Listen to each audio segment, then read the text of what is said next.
Hi hello అందరికీ. ఈరోజు మా పొలంలో వరి నాట్లు వేస్తున్నాం అనమాట. దానికోసం అని చెప్పి మా మామయ్య మా ఆయన ఎర్లీ మార్నింగ్ 6:30కి పొలం దగ్గరికి వెళ్ళి ఇట్లా ఏమంటారు కూలోళ్ళు రావడానికి ముందే వరాలు చెక్కుతున్నారనమాట.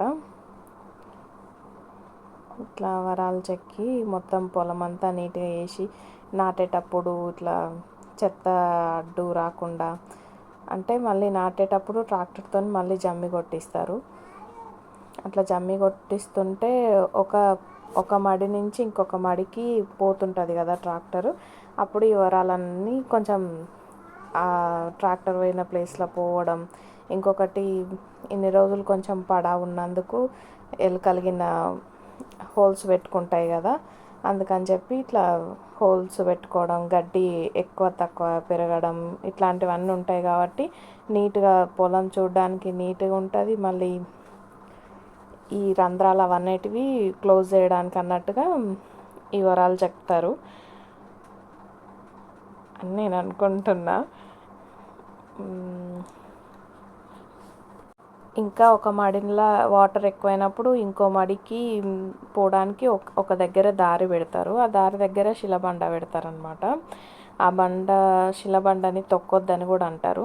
ఇట్లనే వర్షం ఎక్కువైనప్పుడు మొత్తం నాటేస్తే ఆ వాటర్ ఎక్కువైతే అప్పుడే నాటిన పొలం అనేది మునిగిపోతుంది కదా, అట్లా కాకుండా లేదంటే అట్లా ఆ విధంగా ఉపయోగపడుతుంది. ప్లస్ ఒక మడి నుంచి ఇంకొక మడికి వాటర్ వెళ్ళిపోతాయి అన్నమాట. ఈ మడి మొత్తం ఫుల్ అయిన తర్వాత మళ్ళీ అవతల మడికి వెళ్ళిపోతుంది. ఆ శిలబండ అనేదాన్ని తొక్కొద్దంటారు. ఎందుకు తొక్కొద్దు అనేది నాకు తెలీదు, కానీ తొక్కొద్దంటారు. ఈ పొలం ఇదంతా చూస్తుంటే మా అమ్మ వాళ్ళ పొలము. మేము చిన్న ఉన్నప్పుడు అంతమంది కూలోళ్ళు వచ్చి నాట్లు వేయడం అదంతా గుర్తొస్తుంది. బాగుంటుంది. వరి చేను కానీ పత్తి చేను కానీ ఏదైనా మామూలుగా పొలం అంతా నీట్గా మంచిగా దున్నించి ఎక్కడ చెత్త లేకుండా చేసి అట్లా ఉంచితే ఇంటి దగ్గర ఆడవాళ్ళు ఎట్లయితే ఇల్లుని నీట్గా ఉంచుకుంటారో, అంటే మంచిగా వాకిలి ఊడ్చి సాంపి జల్లి ముగ్గు పెట్టుకొని అలికి అట్లా ఉంచుకుంటారు కదా, అంతే మంచిగా అంటే చూడంగానే అలికి ముగ్గేసినంత ముద్దుగా అనిపిస్తుంది పొలము. బాగా అనిపిస్తుంది. ఒకలాంటి తృప్తి అనమాట. ఎంత కష్టం ఉంటుంది ఇదంతా వరాలు చెక్కడం కానీ దున్నేయడం కానీ. ఇప్పుడంటే ట్రాక్టర్లు దున్నుతున్నాయి కానీ అప్పట్లో అయితే మా అమ్మ వాళ్ళ ఇంటి దగ్గర అయితే ఎద్దులతోనే దున్నించేటోళ్ళు. అంత కష్టం ఉన్న నాటు మొత్తం పడిపోయిన తర్వాత ఒకలాంటి తృప్తి ఉంటుంది. కానీ అది నాటిన వెంటనే తృప్తి పడేటట్టు ఉండదు. అసలు వ్యవసాయంలో ఏ పనైనా సరే అంత ఈజీగా ఉండదు. అంటే ఎప్పుడు ఏ విధంగా ఇప్పుడు వర్షాలు ఎక్కువైనా కష్టమే, వర్షాలు తక్కువైనా కష్టమే, అట్లా ఉంటుంది. ఈ వరి చేను అనేది అంత చిన్నపిల్లలను సాదినట్టు అంత కేరింగ్ తీసుకొని ఈ వరి చేన్ని అంత జాగ్రత్తగా పెంచితే లాస్ట్ మా సైడు గుట్టలు ఉంటాయి అన్నమాట. ఆ గుట్టలలో అడవి పందులు ఉంటాయి. అవి లాస్ట్ మంచి ఇక వరిచేను గింజలు అవుతాయి కదా, గింజ పట్టింది అంటారు కదా, ఆ గింజ పట్టే టైంలో అవి మొత్తం తొక్కేస్తాయి అంతా. మొత్తం ఇట్లా అవి బాగా పెద్ద పెద్దగా ఉంటాయి కదా అడవి పందులు, మొత్తం తొక్కేసి మస్తు లాస్ అవుతారు. కాకపోతే ఇంకా వాటి నుంచి పంటని ప్రొటెక్ట్ చేసుకోవడానికి చుట్టూ చీరలు కట్టడం అట్లా చేస్తారు.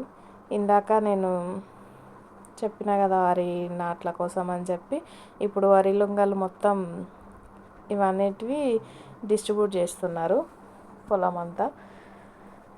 ఇంతకుముందు అయితే చేతులతోనే పట్టుకొని పోయేటోళ్ళు. అట్లా రిస్క్ అవుతుందని చెప్పి వీళ్ళు ఈసారి ఇట్లా చీరలు పెట్టి పొలం అంతా వేస్తున్నారనమాట.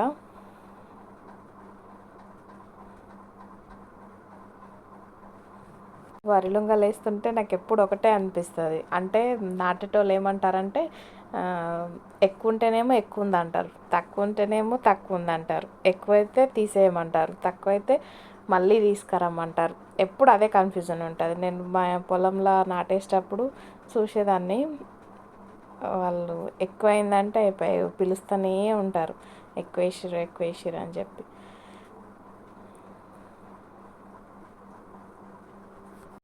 3 days అవుతుంది మా పొలంలో నాటేసి.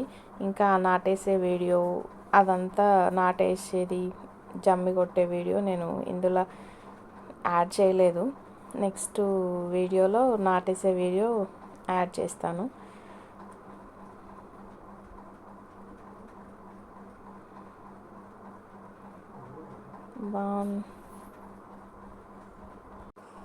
ఒకటే రోజులో అయిపోయింది మా పొలం నాటేయడం. ఇక్కడ ఉంది చూడండి నాటేస్తున్నది. ఇంకా వేరే వీడియోలో ఇంకా ఎక్కువ ఉందన్నమాట నాటేసేది. మీకు కనిపిస్తున్నాయా? మేమైతే ఆ చిన్న చిన్న పురుగులని పుల్లంగొయ్యలు అంటాం మా సైడు. మీ సైడ్ ఏమంటారో నాకు కామెంట్ చేయండి. Thank you for watching. మీకు ఈ వీడియో నచ్చితే లైక్ చేసి, షేర్ చేసి, సబ్స్క్రైబ్ చేసుకోండి. Thank you for watching.